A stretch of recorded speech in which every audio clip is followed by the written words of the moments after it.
რაც არ უნდა იყოს ამ კითხვაზე სამუდამოდ პასუხი იქნება უფალი. ბავშვებო, ჩვენ არაერთ გზის გვისაუბრე ამ თემაზე და წმინდა წერილის მთავარი აზრი არის სიყვარული. სიყვარული არის ის ფიცნობა, რაც ღმერთმა მიანიჭა ადამიანს. იმას, ვისაც აპატია და მასაც გიანს განსაკუთრებით. მაგრამ თქვენ როგორ ფიქრობთ? რა არის ამიგავის აზრი და თუ ღმერთი უფალი პატიობს ჩვენ ყველანაირ დანაშაულს, იმ შემთხვევაში აუცილებელია ჩვენც მივუტევოთ სხვას. გამარჯობათ. ეს არის გადაცემა გზა და ჭეშმარიტება. მე კი ამ გადაცემის წამყვანი დემეტრე ჟარკოვა გახლავართ. დღეს ვიმყოფებით ვანში და ჩვენი გადაცემის სტუმარი არის ვანის საკათედრო ტაძრის მღვდელმსახური დეკანოზი ესაია გუბუტეიშვილი. მოგესალმებით მამო, დაგლოცეთ. მოგესალმებით, ხმეთო შეგეძლოთ და გაგახაროთ. შემოძვირფასებო, მამა არის ვანის საკათედრო საკვირაო სკოლის ხელმძღვანელი არის და სანამ უშუალოდ საკვირაო სკოლაზე ვისაუბრებდეთ, მე მინდა მამო ვისაუბროთ თქვენ განვლილ გზაზე.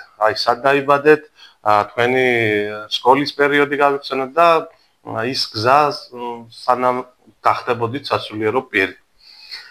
დავიბადე 1992 წლის 23 ივნის ქალაქ ქუთაისში. რამდენიმე წელი ვსწავლობდი ბაღდადის რაიონის სოფელ როხის საჯარო სკოლაში, შემდეგ სწავლა გავაგრძელე ხელოვნების სასწავლებელში აკაკი ვაცაძის სახელოვნების სასწავლებელი მასამთავრებელი სემინარიაში მედავითნეობის კურსი გავიარე. ასევე სწავლობდი პირველ მუსიკალურში, ქუთაისის მელიტონ ბალანჩივაძის სახელობის პირველ მუსიკალურში. აქტიურად ვიყავი ჩართული სახელოვნებო სივრცეში, ასე რომ ვთქვათ. ტაძართან როგორ დაახლოვდით? ბავშვობიდან ვიზრდები ტაძარში 5 წლიდან. სტიქაროსანი ვარ, როხისწმინდა ნიკოლოზის სახელობის ტაძარში. დაიწყო ჩემი სასულიერო მსახურება და მას შემდეგ ფაქტობრივად აგანელებულა, არ ყოფილა ჩავარდნა დროის გამოტოვება, რომ ყოველთვის ყოფილიყო ჩემი ცხოვრება. სურვილი ყოველთვის იყო სასულიერო პირობის და შემდეგ ბავშვობიდან იყო სურვილი სასულიერო პირობისა, რაღაცა შინაგანად ბავშვობიდან მქონდა მზადება იმისა, შინაგანად სურვილი იმისა, რომ ვერ წარმომედგინა სხვანაირად ჩემი ცხოვრება ტაძრის გარეთ, ვერ წარმომედგინა მიუხედავად იმისა, მრავალგზის პროექტებში, საგამართლო სივრცეებში და სხვადასხვა, ასე ვთქვათ, პროექტებში ვიყავი ჩართული.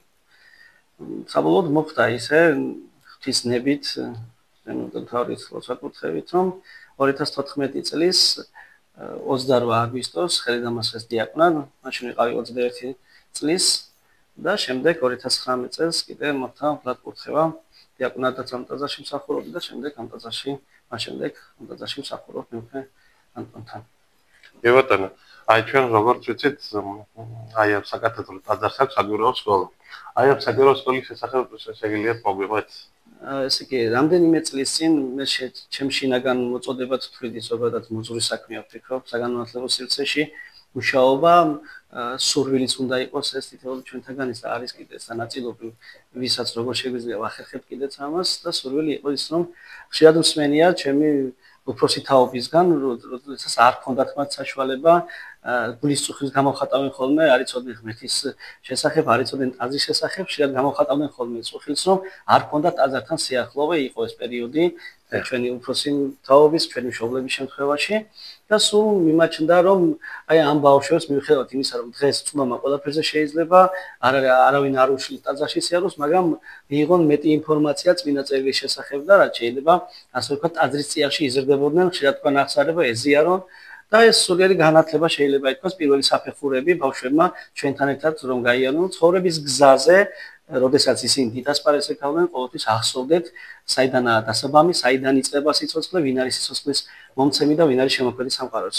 რამდენი წელია რაც ფუნქციონირებს? საკვირაო სკოლა ფაქტობრივად 6 წელია, თავიდან სულ 3 ბავშვით დავიწყეთ და შემდეგ არის ხოლმე ხანდახან ვერ ვეტევით გაკვეთილზე, ისე იზრდება ხოლმე რაოდენობა. გარდა ამისა, საჯარო სკოლები სტუმრობენ ხოლმე სხვადასხვა თავისუფალ თემებზე.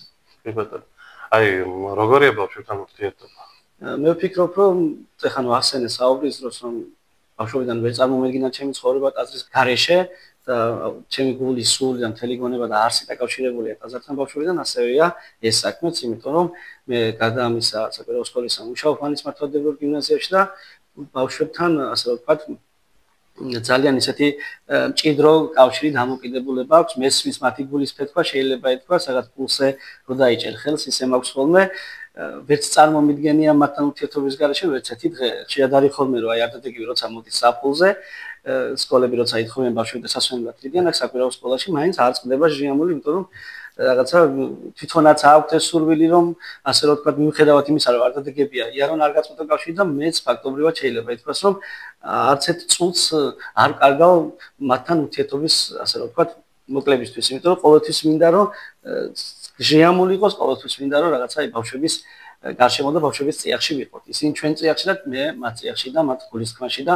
მათ ასე რომ თქვა ჩანაფიქრებში ვიბატონ ბავშვებთან ურთიერთობაში ყველაზე მთავარი არის ჭეშმარიტი გრძნობა გაგაჩნდეს და ბავშვები როცა ხედავენ ჩვენ დამოკიდებულებას შემდგომ ისახება რომ ბავშვები მიჯაჭულები ხდებიან ჩვენზე და ჩვენ სწორი გზა უნდა დავანახოთ ეს მიჯაჭულობა უნდა გამოვიყენოთ სწორად და ყველაზე მთავარი როგორც აღნიშნა სიყვარულია და თქვენი გადმოსახედიდან რას ნიშნავს გიყვარდეს ან თუნდაც რას ნიშნავს სიყვარული სიყვარული ბავშვების შემთხვევაში ძალიან ხშირად ბავშვი ყველაზე მგრძნობიარეა დიდებზე უფრო მგრძნობიარეა ბავშვი ყოველთვის ხდება რა მოტივი გამოზრაებს როდესაც გაკვეთილზე შედიხარ ის გრძნობს იმ თუნდაც თუ კი უსიყვარულოდ შედიხარ გაკვეთილზე და გაკვეთილი მხოლოდ გაკვეთილისთვის ხდება ის აუცილებლად გრძნობს ამას და ხებულობთ ნეგატიურ დამოკიდებულებას მაგრამ თუ კი პირიქით არის რომ შენ ეგ საქმე გიყვარს რასაც აკეთებ და უპირველესად ბავშვი გიყვარს ის აუცილებლად გრძნობს ამას და ჩემი აზრით პირველი რაც ბავშვებთან მჭირდება ხოლმე და რასაც ბავშვები ამოწმებენ ხოლმე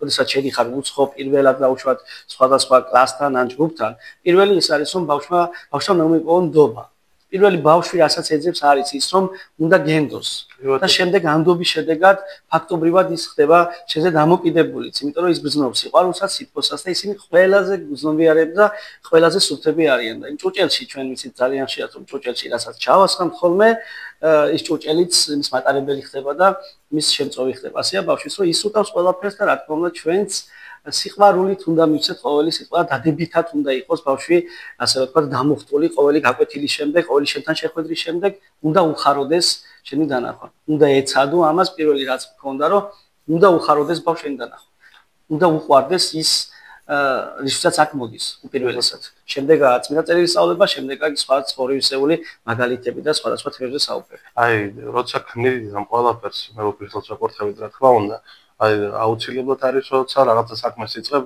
გაქვს მიზანი და ელოდების შედეგს აი ამ 6 წლის განმავლობაში რაც თქვენ გააკეთეთ ხედავთ თუ არა შედეგს ხედავ და ეს შედეგი מחარებს იმ გაგებით რომ ოდესაც მე ოფისოს საკუთრებით თავშიც აღნიშნეთ რომ დავიწყეთ ეგ ხელშეწყობით გვერდითგომით ფაქტობრივად რომანოვ თავარი რომ არა ეს ადამიანები ჩვენი კეთილის მსურველები ფაქტობრივად ვერ მივიდოდით კიდეც ერთნაბიჯად წინ ვერ გადავდგამით იმიტომ რომ ჩვენ ვიცით რომ ძალიან ბევრი სირთულეები არსებობს ყოველდღიურ ცხოვრებაში და ამ სირთულეებთან ერთად კიდევ ბავშვებთან ურთიერთობაში იმიტომ რომ ძალიან ბევრი რამ აწუხებთ ბავშვებს ჩვენ ძალიან ბევრი რამ გვაწუხებს და ეს ერთობლივად ისე უნდა იყოს დაბალანსებული რომ ხელშეწყობების გარეშე ამას ვერ ვიზანდით და ამ ადამიანების გვერდითგომით მოვედით ჩვენ აქამდე შედეგს ხედავთ იმას რომ თითი დღე ბავშვებს ცოდნა მიაქვთ ყველაზე მთავარი ეგ არის მაგრამ ყველაზე მთავარი ის არის რომ სხვანაირად დაიწყეს როგორც ამბობენ მშობლები როგორც ამბობენ ის ადამიანები რომლებთანაც ამათ შეხება აქვთ თუნდაც ერთიჯერადი შეხვედრა როქონია საჯარო სკოლაში როდესაც ისინი აქედან გადიან ვიცი რომ რაღაც მიაქვთ ეს ყველაზე მნიშვნელოვანი რაღაც არის სიყვარული და ყოველთვის სიტყვით ისენიებენ ხოლმე აქ შეხვედრას გვეხმიანებიან ხოლმე და სამუდამო მეგობრობა დგება შეიძლება ასე ითქვას თუნდაც ერთი შეხვედრა საბოლოო ჯამში ჩვენი შედეგი ფიქრობთ იმას რომ შედეგი ჯერ კიდევ შორს არის შედეგი არის ის რომ ვცდილობთ რომ თითი დღე უფრო მეტი სიყვარული ჩავდოთ და გავაღწევოთ ბავშვებში ყველაზე მნიშვნელოვანი საქმე ეგ არის ჯერ კიდევ და სულ ასე იქნება მე მგონი კი ბატონო აი ბოლოსკენ მინდა კიდე ერთი ძალიან დიდი რაღაც რჩევა მივცეთ მოსწავლეებს აი თქვენ ყავთ თქვენი საკვირაო სკოლის მოსწავლეები და მაგათთან გააქვთ ურთიერთობა და ყოველთვის შეგიძლიათ თუნდაც მოვიდნენ თქვენთან გაგიზიარო გულისკელი და სწორი რჩევა მის მაგრამ არიან ადამიანები ვინც ახლა ჩვენ ვიდეოს ნახავენ მოსწავლეები თუნდაც პატარა ბავშვები არ აქვს არსებითი მნიშვნელობა ასაკს რას ურჩევდით პატარებს თუნდაც ასე რომ ვთქვათ ახალგაზრდობას რას ურჩევდით რა იქნება თქვენი რჩევა უპირველესად თითოეულ ბავშვში მე მინდა გაღვივდეს გრძნობა იმისა, რომ განათლება აუცილებელია და არა მარტო საერო განათლება, რომ შეწყებულობთ სასულიერო განათლებაც, არამედ ეს არის ასე რომ ვთქვათ, ესე შეიძლება გააკეთოს სინერგია, მოხდეს საერო განათლებისა და სასულიერო განათლების ასე რომ ვთქვათ, შერწყმა ერთად ისე რომ საუკეთესო შედეგი გამოიღოს ბავშვმა თავის ცხოვრებაშიც. უპირველესად ცხოვრების სირთულეებთან, ცხოვრებასთან და იმ ყველაფერთან ერთად, რაშიც ყოველდღიურად ბავშვი მოუწევს შეხება, ეს განათლება მას მისცემს ამას, რომ მაქსიმალურად იმ საერო განათლებასთან ერთად ეს სასულიერო განათლება მადლს მოუტანს და გონიერებას მოუტანს უპირველეს ყოვლისა, რომ გავიმკლავდეს ამ ცხოვრებას და სწორად იცხოვროს და სწორი ნაბიჯები გადადგას ცხოვრებაში. ურჩევდი რომ ძალიან ბევრი იშრომონ, წამდეთ და უყვარდეთ. ყველაზე მთავარი დევიზი ეგ არის. მე მგონი რომ ჯერ უნდა გიყვარდეს ადამიანი, ჯერ უნდა გიყვარდეს ის, რასაც აკეთებ, აუცილებლად უნდა წამდეს, ჯეროდეს, უპირველესად უნდა გჯეროდეს საკუთარი თავის, რომ ეს შეგიძლია არ არსებობს სირთულე, რომელიც არ არის დაძლევადი, იმიტომ რომ ღმერთი არის ყველას ასე რომ ვთქვათ, ნუგეში, ძალა და ხშირად ეხლაც ახსენეთ თქვენ საუბარში, რომ როდესაც გასაჭირი დგება, უნდა იცოდე ვისთან მიხვიდე, ვინ არის შენი ასე ვთქვათ, ნუგეშის მომცემელი და ხელი შემშველებელი. და ამ შემთხვევაშიც ძალიან მნიშვნელოვანია ეს, რომ ბავშვმა იცოდეს ეგ.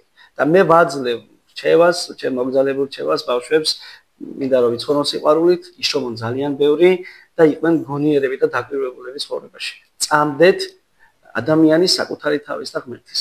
კი ბატონო, აი ბოლოსკენ გვინდა იცი ჩვენი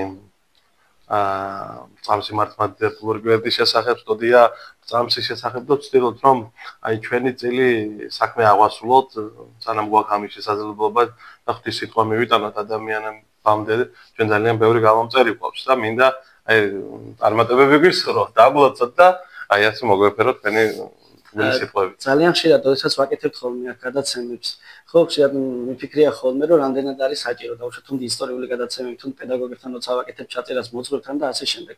რას ვაკეთებთ ამითი ჩვენ? ჩვენ ვაკეთებთ იმას ამითი, რომ აი თუნდაც ერთი სიტყვა ახალი ვინმემ გაიგოს, თუნდაც იმ დღეს რაღაცა ადამიანს რაღაცა განათლების ნაწილი მოუტანო, პატარა რაღაცა შემეცნების ნაწილი მოუტანო, იმ დღეს რაღაცა იმედი მისცე და ასე შემდეგ. მე უპირველესად გისურვებთ იმას, რომ ძალიან ბევრი, ასე რომ ვთქვათ, საშრომი გექნებათ და გისურვებთ იმას, რომ თქვენი შრომა ყოველთვის დაფასებული ყოფილიყოს, მაგრამ ჩვენ ერთი ვიცით, რომ რაც შეიძლება არ დაფასდეს კასტაგან არ იყოს ისე დაფასებული, აუცილებლად ეს ღვთის წინაშე და ცათა სასუფეველში იმ დიდ, ასე რომ ვთქვათ, სიკეთეთ გარდაიქმნება, რომელიც მაცხოვნებელი იქნება ჩვენთვის და თითეული მათგანისთვის, ვისაც ჩვენი ხმა მიწდება. აიხარეთ მამაო, ძალიან დიდი მადლობა პედაგოგიკში მასწავლებლობისთვის, მადლობა რომ გამონახეთ და ეს საინტერესო საუბარი შედგა ჩვენ შორის. წარმატებებს გისურვებთ. გაიხარეთ, მინდა რომ ბედნიერები და გახარებულები იყოთ უნდა. გადახაროთ ღმერთმა. ეს იყო ჩვენი გადაცემა გზა და ჭეშმარიტება. დღეს ჩვენი სტუმარი იყო ვანის საკათედრო ტაძრის მღვდელმსახური დეკანოზი ესაია ბობუდეიშვილი. აბა კარგად ბრძანდებოდეთ მომავალ შეხვედრამდე.